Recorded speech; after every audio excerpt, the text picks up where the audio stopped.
No amount of training or experience could have prepared anyone for the devastation and the carnage they saw that night. And we even had some combat veterans, who had deployments to Iraq and Afghanistan, said they had never seen anything like it. So it's our #1 priority to make sure our officers get the counseling they need, and that counseling continues. Orlando Police Chief John Mina was there the night of June 12th, right next to his officers, on the ground at Pulse. Now, 6 months later, by their side at work and at home, helping them recover from the trauma, giving them the help they need, letting the world know what they went through. Our officers dealt with a very complex and difficult situation, and for people who had not been there or have not seen and walked in those officers' shoes, they have no right to judge those officers. Mina says a lot of the second guessing has gone away as more of the story behind that night has emerged and lessons have been learned.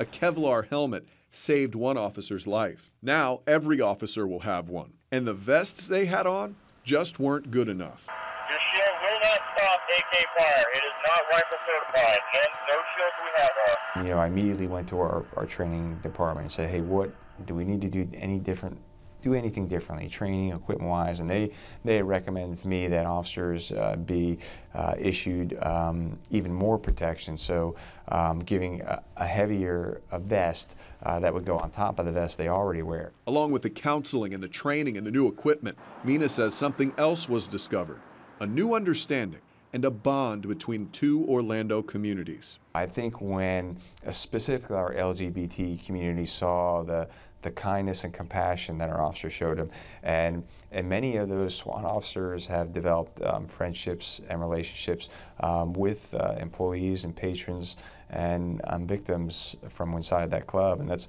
that's a bond that will always be shared and can never be broken. Mina says it's about moving forward, remembering what happened that night 6 months ago, remembering the 49 who died, remembering Orlando now joins a very tragic list. One of the things I asked Chief Kehoe from Newtown and Chief Oates from former Chief Aurora, I said, what's the right time to recognize all this heroism? Not only heroism of our officers, but heroism from the patrons within inside the club. And they said, we would wait. So I told them, I said, well, my plan was to do it after we get in the new building, and it would be, before the 1 year mark, but January, February. And they said, that's perfect.